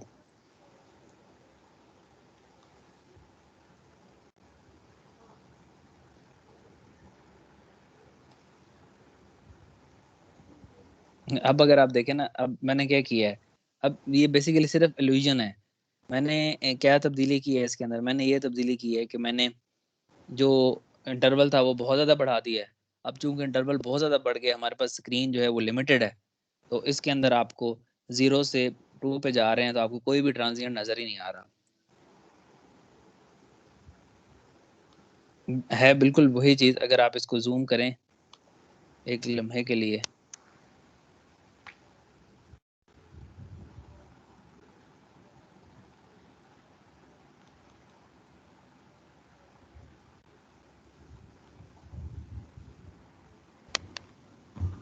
Excuse me sir. जी सर जो आपने कोड लिखा था सर, ये मैंने रन किया था लेकिन इसमें एरर आ रहा है सर। अच्छा मैं देखता हूँ। अब जब हमने इसको जूम इन किया 2000 सैंपल्स वाले को, जो हमें देखने में लग रहा था कि यार हाँ ये तो बिल्कुल सी यूनिट स्टेप आ रहा है, जब हमने इसको जूम इन किया तो यहाँ पे भी हमें पता लगा कि यहाँ पे देखें 1 से 2 के दरमियान फिर एक ट्रांजिशन है। जी तो ये ट्रांजिशन बेसिकली हमारे पास फ्री हैंड प्लॉट के थ्रू आ रही है। तो हम अगर चाहते हैं कि ये हमें छोटी वैल्यूज पर भी ना आए, तो हमें ये n की वैल्यू जो है, ये स्टेप्स जो हैं ये बढ़ाने पड़ेंगे। तो स्टेप्स बढ़ाने के लिए अगर हम लेट से देखते हैं, फर्ज किया इसको मैं 0.5 करता हूँ, इसका मतलब है कि 0.5 करने से मेरे पास वैल्यूज जो हैं वो डबल हो जाएंगी। तो इसको 2 स्टेरिक कर देते हैं और इसको भी 2 स्टेरिक कर देते हैं। अब देखते हैं क्या होता है। यार ये म्यूट करो। 5 2 अब देखें अब क्या हुआ हमारे पास। अब बिल्कुल वही चीज थी, जस्ट क्या किया मैंने कि जो स्टेप था पहले 1 का था, अब मैंने 0.5 का कर दिया, यानी कि जहाँ पे पहले 10 वैल्यूज थी वहां अब 20 वैल्यूज आ रही हैं। पहले 0 से लेके 1 तक जाते हुए एक हमें बड़ी ट्रांजिशन नजर आ रही थी। अब चूंकि एक स्टेप और भी मैंने 0.5 वाला भी लगा दिया बीच में, तो 0.5 वाला जो स्टेप है, ये 0.5 वाले स्टेप की वजह से इसके अंदर ट्रांजिशन और कम हो गई है। ठीक है, अभी इसी तरीके से आप इस स्टेप को और कम कर दें।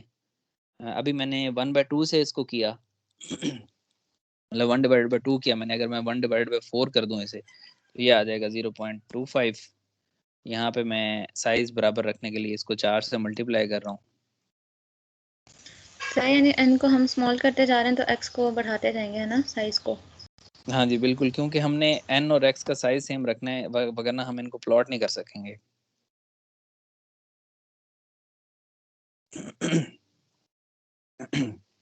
अब अगर आप देखें तो अब हालांकि -5 से 5 तक है, लेकिन हमारे पास जो यूनिट स्टेप का ट्रांजिशन है ये और ज़्यादा छोटा हो गया। ठीक है, अभी तो मैंने सिर्फ 5 के लिए लिया, अगर इसको 20 के लिए लें तो ये फिर हो सकता है हमें नज़र ही ना आए। बेसिकली वो एग्जिस्ट कर रहा होता है, लेकिन हमें उस टाइम पे ऑप्टिकल इल्यूजन एक ये है कि वो बिल्कुल ही एक छोटी सी वैल्यू हो जाती है, हमें लगता है कि ये यूनिट स्टेप यहाँ से स्टार्ट हो रहा है। ठीक है, वो आपने किसी ने क्वेश्चन पूछा था, मेरे ख्याल है उसको आंसर मिल गया होगा।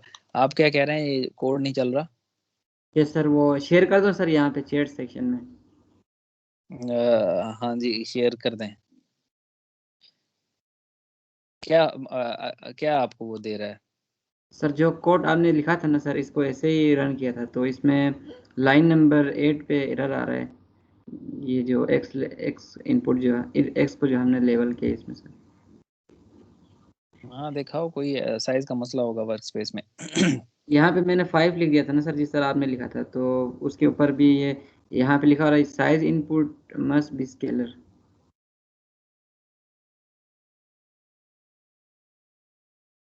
आप स्क्रीन शेयर करो जरा। Yes sir.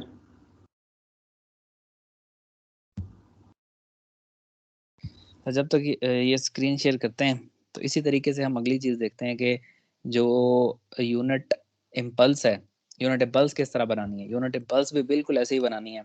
आपने जस्ट ये जो लाइन नंबर 8 की एक्स है, इसके अंदर यहाँ पर 0 1s हैं, उसके अंदर आपने जीरोस बनाने हैं, फिर बीच में एक 1 बनाना है, बाकी फिर जीरोस बना देने हैं, तो आपका यूनिट इम्पल्स वाला काम भी हो जाएगा।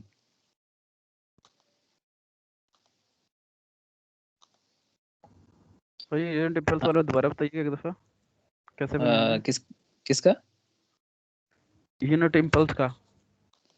यूनिट इम्पल्स क्या होती है? यूनिट इम्पल्स में हमारे पास वैल्यूज, हर कहीं वैल्यूज जीरोज होती हैं सिवाय उस एक पर्टिकुलर पॉइंट के। ठीक है, ये हमें यूनिट इम्पल्स का पता है कि तमाम वैल्यूज जीरोज होती हैं, सिर्फ दरमियान में वो जो एक पर्टिकुलर इम्पल्स वाला टाइम होता है वहां पे उसकी वैल्यू 1 होती है। तो ये जो एक्स हमने बनाया जीरोज और उसके बाद वंस कर दिया, क्योंकि यूनिट स्टेप बना रहे थे ना, एक खास लम्हे के बाद हमें उसकी वैल्यूज आगे 1 कर दी हमने।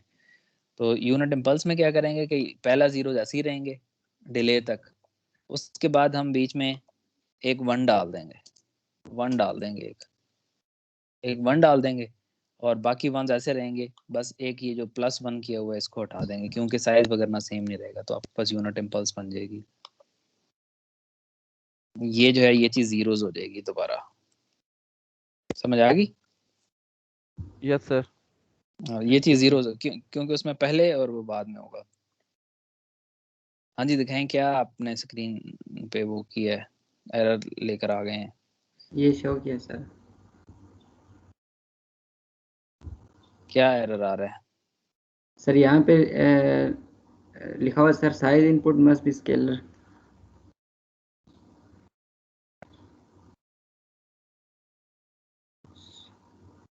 लाइन नंबर 10 के ऊपर आ रहा है सर।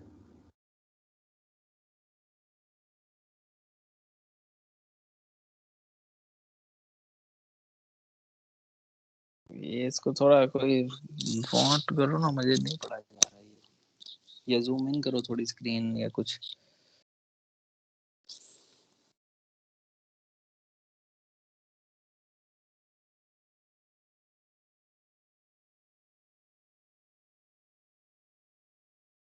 इनपुट ही नहीं लिया आपने, लाइन नंबर 6 में डी के आगे इनपुट नहीं लिखा हुआ, इनपुट लिखो।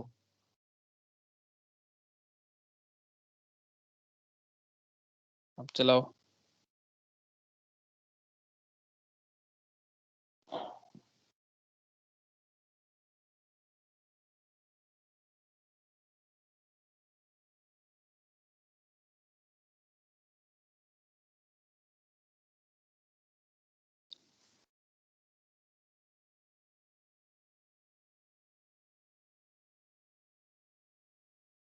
प्लॉट आ गया होगा दूसरी स्क्रीन में। ये छोटे छोटे यार एरर्स आप देखा करो ना, ये फिर। अच्छा, बहरहाल यूनिट इम्पल्स बन जाएगा आपके पास। उसके बाद लैब टास्क 2 के अंदर आपने क्या करना है, लैब टास्क 2 के अंदर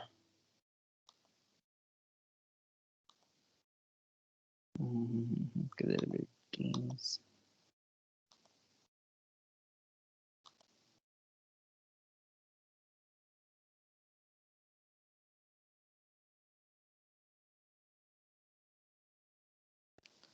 लैब टास्क 2 हमारे पास जो है उसके अंदर use function similar to task 1 to generate following signal in continuous and discrete time। अब continuous and discrete time में आपने किस तरह ये करना है, उसी तरीके से आप यूजर से पूछ लें यार कितने सैंपल्स होने चाहिए। लेट से वो कहता है 20 सैंपल्स होने चाहिए, तो आप -20 से 20 तक आपका चल जाएगा। अब आपने रैंप फंक्शन बनाना है। बेसिकली वो जो x हमने चेंज किया है उसी x के अंदर आपने दोबारा तब्दीली करनी है। अगर लेट से इस x के अंदर आपने रैंप बनाना है, तो जिस तरह हम पहले जीरोज वंस और जीरोज कर रहे थे, यहाँ पे आप एक रैंप बना लें कुछ वेक्टर्स को मिला के और उसको सैंपल्स के ऊपर रिपीट करवा दें। मतलब लेट से आपका रैंप जो है आपने 5 से लेके -5 to 5 आपने अगर सैंपल्स लिए हैं, तो रैंप आपका बन रहा है लेट से -5 से रैंप स्टार्ट होता है और -3 के बाद वो रिपीट हो जाता है। तो आप -5 से -3 का वेक्टर बना लेंगे, उसके बाद वही 3-4 दफ़ा रिपीट करवा दें, वो आप अपना एल्गोरिदम जो बनाएंगे। मतलब जस्ट आपने इस तरीके से मैटलैब के साथ थोड़ा सा खेल के ये सिग्नल्स बनाने हैं। अच्छा, दूसरा ये आपने बनाना इसी तरीके से है, लेकिन क्योंकि अभी आप सिग्नल्स जो हैं वो बनाना सीख रहे हैं, एक और मैटलैब के अंदर कमांड होती है जेनसिग, सिगजेन या सिगजेन, सिगजेन आई थिंक, सिगजेन। ये जेन से क्या देखते हैं, ठीक है यही है सिग जेन। जो सिग जेन है ना,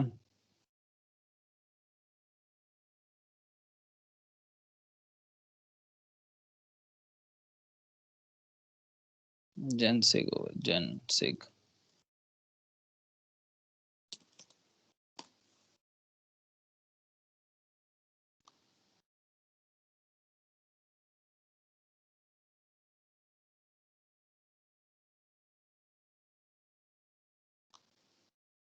जो हमारे पास जेन सिग की कमांड है, ये भी मुख्तलिफ किस्म के सिग्नल जनरेट करने में जो है वो कारगर साबित होती है।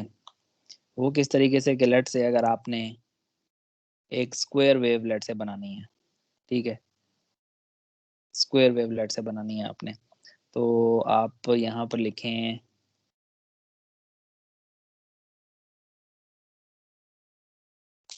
आप यहाँ पर लिखें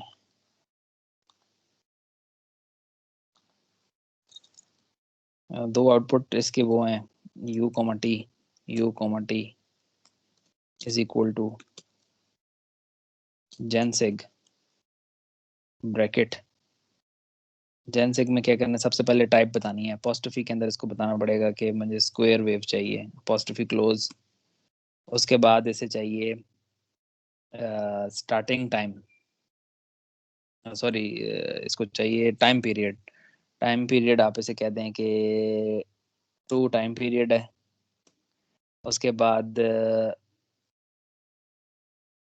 2 टाइम पीरियड है, और फाइनल टाइम जो है TF फाइनल टाइम, इसको 3 सेकंड्स के लिए 5 कर देते हैं चलें इसको। और TS जो है वो सैम्पलिंग टाइम है, सैम्पलिंग टाइम हम कर देते हैं 0.01।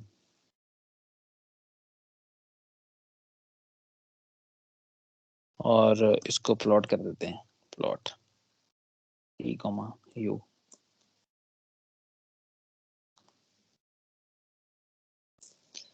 तो ये इसने यहाँ पे अगर कोड में देखें आप, 5 तक जाना था, 2 इसका पीरियड था, ये 0 से शुरू हुआ, तो पीक टू पीक देखना चाहें तो 1 से देख लें, यहाँ से शुरू हुआ, यहाँ से शुरू होके ये एक पीरियड खत्म हो गया, यानी कि इसका जो पीरियड है वो क्या है, 3 - 1 2, 2 इसका पीरियड है। फाइनल वैल्यू क्या है, 0 से लेके 5 तक जाना है, 5 तक गया है, और स्टेप कितना का होना चाहिए, वो 0.01 का स्टेप है। अब ये 0.01 का स्टेप क्या है, ये बेसिकली हमें ये वैल्यूज बता रहा है कि कितने स्टेप के बाद मैंने एक वैल्यू लेनी है, ठीक है। इसका पता आपको यहाँ से भी चल जाएगा, यहाँ पे वर्क स्पेस में आप देखें T और U जो है ये 501 इसका साइज है। इसका मतलब है कि 0.01 हमने जो टाइम स्टेप लिया ना वो बहुत छोटा है। तो ये भी एक सिग्नल जनरेट करने का एक तरीकाकार है, आप जेनसिग की कमांड से। इसी तरीके से आप स्क्वायर की बजाय आप इसे कह दें साइन, तो ये आपको साइन जनरेट कर देगा 0 से लेके 5 तक। और मतलब ये मैटलैब के अंदर बिल्ट इन फंक्शन अगर आप इस्तेमाल करना चाहें तो। लेकिन यहाँ पे आप कोशिश करें कि आप खुद एक दफ़ा मैनुअली बना लें, फिर आगे चल के जहाँ कहीं भी ज़रूरत पड़ेगी वो बेशक आप बिल्ट इन फंक्शन यूज़ कर लीजिएगा। एक दफ़ा खुद बना लेंगे ज़रा हाथ से गुजर जाएगा। तो स्टेप सारी साइज के ऊपर जी की सारी वेव्स इससे बन जाती हैं या कुछ बनती हैं? नहीं, सारी बन जाती हैं तकरीबन, अब सारी ही बन जाती हैं। असल में अब आपको ना इसमें थोड़ा सा इसकी उसमें देखना पड़ेगा, ये हेल्प के अंदर कि ये कौन कौन सी वेव्स बना रहा है। ये 3 टाइप की वेव्स फिलहाल इसमें ख्याल है इसमें बन रही हैं, साइन, पीरियोडिक, स्क्वायर। ये आप इसकी उसमें देख लीजिएगा थोड़ा जो है डॉक जैन साइकिल है, मेरा ख्याल है शॉर्ट ओथ भी बन जाती है इसके अंदर, सारी बन जाती हैं। वैसे शॉर्ट ओथ की अपनी बिल्ट इन कमांड भी है मैटलैब की, ये शॉर्ट ओथ है। इसकी अगर आप ये भी इस्तेमाल करना चाहें तो इसके अंदर आपने सिर्फ इसको टी देना होता है जो कि टाइम पीरियड है इसका। तो बिल्ट इन कमांड्स भी हैं, लेकिन कोशिश करें कि अभी फ़िलहाल इस लैब के लिए खुद बना लें तो बेहतर है।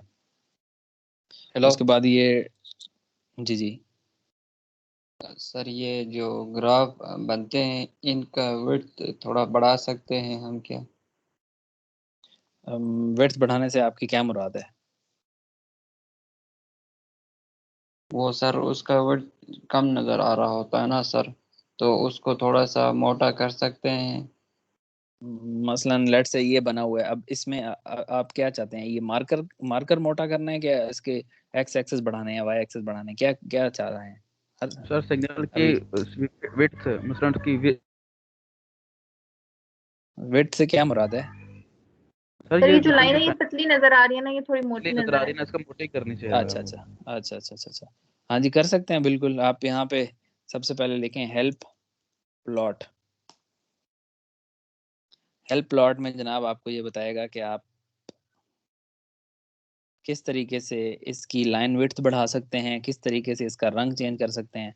अब यहाँ पे हमें पता चल रहा है कि जी अगर आप प्लॉट के आगे लिख दें comma apostrophe line width apostrophe closed, कितनी लाइन विड्थ रखनी है, 4 कर दें फॉर एग्जांपल, और इसको प्लॉट करें, ये मोटा कर देगा इसको।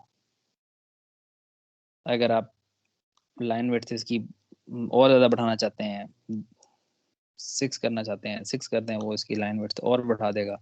आप चाहते हैं कि जी मुझे इसका रंग पसंद नहीं आया, मैंने इसका रंग तब्दील करना है, आप इसका मार्कर फेस कलर चेंज कर दें। मार्कर फेस कलर कर, अब ये डिफरेंट कलर के लिए डिफरेंट हैं, मतलब ग्रीन रेड, और वो इसके अंदर आप जब इसका वो पढ़ेंगे ना इसका लिटरेचर, तो आपको उससे जो है वो आइडिया होता जाएगा कि इसमें मार्कर फेस कलर किस तरीके से चेंज कर सकते हैं। बस ये कुछ और चेंज हो रहा है।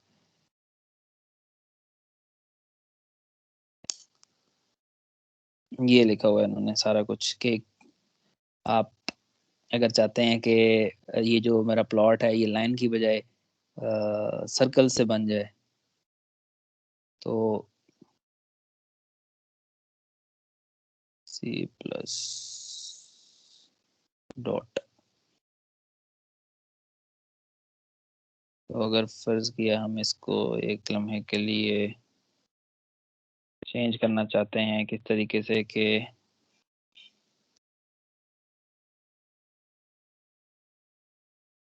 y माइनस कर देते हैं इसको, y minus,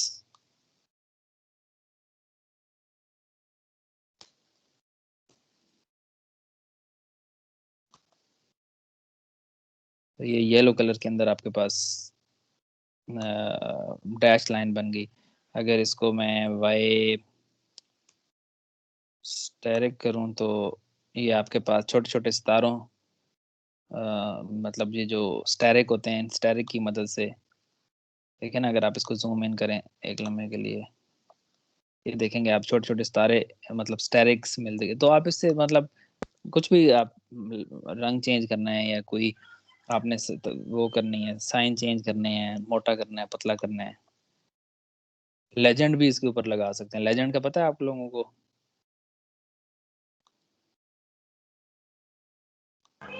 yes sir. Legend की कमांड जो है वो एक ही में अगर 2 शो करने हो तो आप लेजेंड में लिख सकते हैं। मेरे ख्याल लास्ट टाइम हमने देखा है लेजेंड के एक ही में 2 करने हो तो कर सकते हैं। अच्छा, उसके बाद ये लैब टास्क 3 है। लैब टास्क 3 तो इंतहाई आसान है। इसके अंदर आपने क्या करना है, इसके अंदर जो डेल्टा फंक्शन आप बना लेंगे ना, सिंपल 2 डेल्टा फंक्शन लेके उनको उनकी समेशन कर देनी है, और उसके बाद है use any sequence in lab 2 in the following signal operation. वो जो 2 आपने लैब टास्क 2 1 के अंदर जो आपने सिग्नल्स बनाए हैं, इनमें से किसी सिग्नल के ऊपर आप कोई भी सिग्नल अपनी मर्जी से पकड़ लें, उसके ऊपर ये 4 ऑपरेशन जो हैं वो परफॉर्म कर दें, कि मतलब उसको उसके अंदर समेशन करें, मल्टीप्लिकेशन करें, फोल्ड कर दें या शिफ्ट कर दें। तो ये बेसिकली आपका लैब टास्क है। फोल्ड कोई में क्या क्वेश्चन? करेंगे? फोल्ड में ये करेंगे कि बेसिकली करना ये है कि हमारे पास आपने उसमें देखा होगा कि अगर लेट से मेरे पास एक सिग्नल है u ऑफ, और मेरे पास सिग्नल है x ऑफ t, फर्ज किया एक मेरे पास सिग्नल है x ऑफ t, पेंट के जरिए ये आ गया। अगर मेरे पास एक सिग्नल है, मेरे पास एक सिग्नल है x ऑफ t,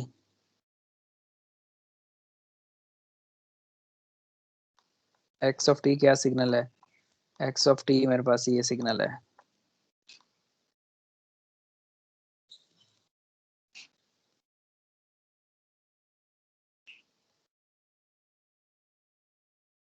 ये मतलब x ऑफ t मेरे पास क्या है?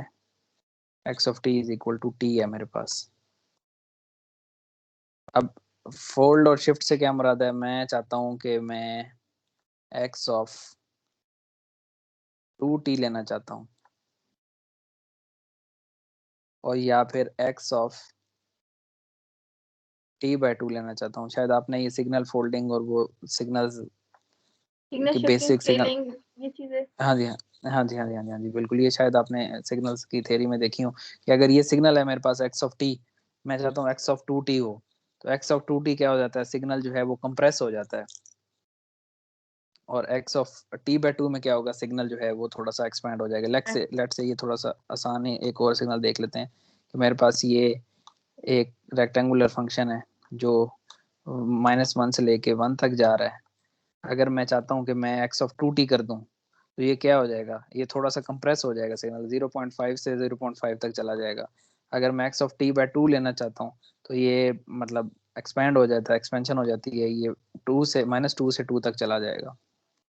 तो बेसिकली ये इसका ये मतलब है। ठीक है आप सर। इसमें कर हाँ, इसमें कर क्या रहे होंगे? सिर्फ बेसिकली इसके इस सिग्नल को जनरेट करने के पीछे जो मैटलैब का कोड है, वेक्टर्स के साथ बस आप थोड़ा सा छेड़ रहे होंगे कि अगर आपने फोल्डिंग करनी है तो आपने मतलब कंप्रेस करना है सिग्नल को, मतलब आपने जहाँ x ऑफ t था वहाँ x ऑफ 2t करना है, तो जहाँ पर x है वहाँ पर आप इसके साथ कोई इस तरह की छेड़खानी कर रहे होंगे कि वो कंप्रेस हो जाए।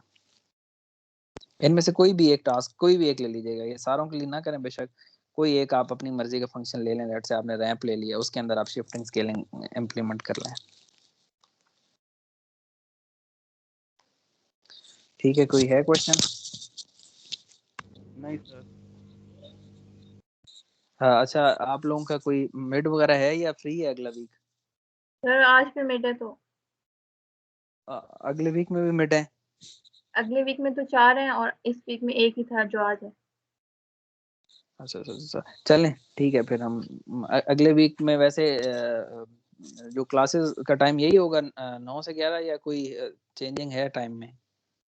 जो मेरे को पेपर तो नहीं है कोई? चलो फिर वो CR से कह दीजिएगा कोई मसला मसाइल हो, टाइम ऊपर नीचे करना हो तो वो फिर कम्युनिकेट कर देंगे। Excuse me sir. जी सर वो एक मेरा दोस्त है हसन अली, उसकी फौतगी हो गई तो वो उधर गया हुआ था, वो इसलिए कह रहा मैंने अटेंडेंस लगाई है पर क्लास नहीं ली। मतलब फिर अब फौतगी हो गई है तो फिर अटेंडेंस लगाने का क्या मकसद था? सर वो उस कैसी वक्त बातें उससे यार नहीं करते पता हो तुम लोग बैठ के हैं? 32 रोल नंबर है सर, उस वक्त उसे नहीं पता क्या था। नहीं क्या नहीं पता था उसे? सर वो सोया उठा तो उसे पता लगा तो वो उधर चला गया सर, मैसेज आया था मुझे। नहीं मैं क्या नहीं 32 उसे रोल पता लगा? रोल नंबर को आप छोड़ें, उसे क्या नहीं पता लगा? सर फौतगी का सर।